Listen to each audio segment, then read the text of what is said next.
नगर मनमाड महामार्गावरील रखडलेल्या कामामुळे गेल्या अनेक दिवसांपासून परिसरात तीव्र वाहतूक कोंडी निर्माण झाली आहे. कामाच्या संथ गतीमुळे सकाळ आणि संध्याकाळी लांबच लांब वाहनांच्या रांगा लागत असून दैनंदिन प्रवास करणाऱ्या नागरिकांना मोठ्या अडचणींना सामोरं जावं लागत आहे.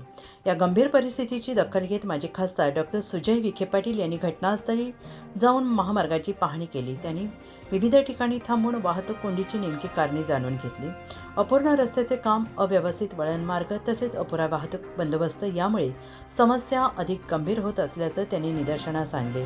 यावेळी नागरिक, वाहनचालक आणि स्थानिक व्यावसायिकांशी संवाद साधत त्यांनी त्यांच्या अडचणी थेट ऐकून घेतल्या. पाहणी दरम्यान पोलीस प्रशासन आणि संबंधित अधिकारी उपस्थित होते. वाहतूक सुरळीत करण्यासाठी डॉक्टर विखे पाटील यांनी तात्काळ उपाययोजना करण्याच्या स्पष्ट सूचना दिल्या. आवश्यक ठिकाणी अतिरिक्त मनुष्यबळ तैनात करणे, तात्पुरते पर्यायी मार्ग निश्चित करणे तसेच कामाच्या ठिकाणी सूचना फलक आणि प्रकाश व्यवस्था वाढवण्यावर त्यांनी भर दिला. परिस्थितीचे गांभीर्य लक्षात घेऊन त्यांनी केवळ सूचना देऊन थांबण्याऐवजी थेट जबाबदारी स्वीकारली. वाहतूक नियंत्रणासाठी जिथे मनुष्यबळ अपुरे आहे तेथे तातडीनं होमगार्डची नियुक्ती करावी अशी ठाम भूमिका त्यांनी मांडली. नागरिकांचा त्रास कमी व्हावा आणि वाहतूक सुरळीत राहावी यासाठी गरज भासल्यास होमगार्डचा पगार मी स्वतः देईन असे संवेदनशील आणि ठोस आश्वासन त्यांनी दिले. यावेळी त्यांनी नागरिकांनाही संयम ठेवण्याचे आवाहन केले. विशेषतः राहुरी परिसरातील नागरिकांनी वाहतूक नियमांचे पालन करून प्रशासनाला सहकार्य करावे असे त्यांनी म्हटलं आहे. तातडीच्या उपायांसोबतच महामार्गाच्या कामाचा वेग वाढवण्याची नितांत गरज असल्याचं त्यांनी स्पष्ट केलं आहे.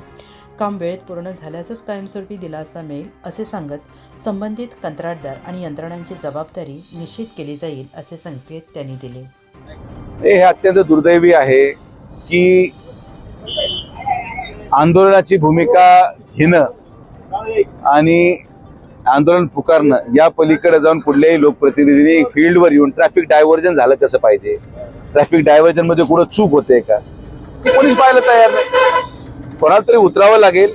त्याच वेळ माझ्यावाली मी जरा महानगरपालिकेच्या प्रचारामध्ये व्यस्त होतो आणि मग आता आज जेव्हा मी घरी चाललो होतो लोणीला तेव्हा मी विचारला हा प्रश्न, का एवढी जाम लागू राहिली रोज राहुरीमध्ये. तर ते काय गड्डं पडलं होतं ते बुजवलं नव्हतं, तेव्हा JCB बोलवला, रोलर बोलवला, तर खड्डे बुजवला तर ट्रॅफिक सुरळीत चालू झाली. ट्रॅफिक डायव्हर्जन कशी केली पाहिजे, डायव्हर्ट केल्यानंतर होमगार्डची आवश्यकता आहे, होमगार्डची उपलब्धता नाही, कोणी कोणाला ऐकायला तयार नाही, जो तो आपल्या मनमानीने पुढे गाडी घालतो, अशी शिस्त लागू शकत नाही. आता मी त्यांना सांगितलं 2 दिवसामध्ये होमगार्डचा शोध घ्यायला. होमगार्डच्या पगाराला जर पैसे नसतील तर मी 5-6 लाख रुपये खर्च करतो पगारावर आणि लोकांना त्या होमगार्डचं ऐकावं लागेल. ट्रॅफिक डायव्हर्जन जर व्यवस्थित करण्यात आलं तर ट्रॅफिक जाम होणार नाही. रस्ता होऊ राहिला, डोळ्यापुढे होऊ राहिलं, डांबर पडून राहिलं, रस्त्याची गती आहे, पण लोकांची गैरसोय न होता रस्ता होणं हे पण तितकंच गरजेचं आहे. तर तीच भूमिका माझी आहे. आता आम्ही जमिनीवर उतरलेलो आहोत, फील्ड उतरलेलो आहोत. कधी कधी काय असतं, आपण लोकांना संधी देतो पहिलं काम करायची. ज्याला लोकांनी निवडून दिले अपेक्षेने त्यांनी काम करणं अपेक्षित आहे. आता निवडून आलेला माणूस करत नसेल तर पडलेल्या माणसाला काहीतरी करावं लागेल म्हणून मी लागलोय कामाला. तर राहुरीची जनतेला विनंती आहे की थोडं संयमाने घ्या सगळ्यांनी. जे होमगार्ड आपल्याला ट्रॅफिक डायव्हर्जन देणार आहे त्या ट्रॅफिक डायव्हर्जनच्या अनुसार आपण गाडी वाहतूक सुरळीत करावी.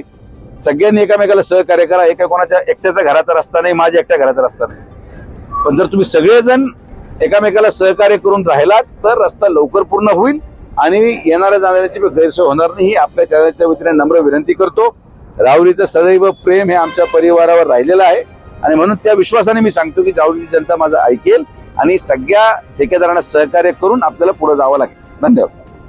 उत्तर महाराष्ट्र न्यूज नेटवर्कसाठी जालिंदर ढोकणे, राहुरी. आत्मा मलिक हॉस्पिटल विश्वात्मक जंगली महाराज आश्रम ट्रस्ट संचालित आत्मा मलिक हॉस्पिटल कोकम ठाण शिर्डी. नाशिकचे सुप्रसिद्ध नेफ्रोलॉजिस्ट, किडनी विकार आणि किडनी प्रत्यारोपण तज्ज्ञ doctor Parth Devgaonkar, MD medicine, DNB nephrology, ESE nephrology, European renal association EDTA दर महिन्याच्या 2ऱ्या आणि 4थ्या बुधवारी आपल्या आत्मा मलिक हॉस्पिटलमध्ये उपलब्ध राहतील.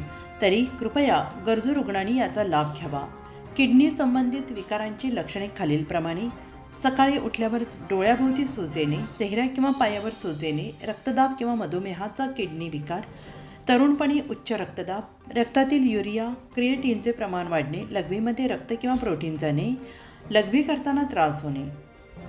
शिर्डी कोपरगाव रोड, कोकमठाण, कोपरगाव.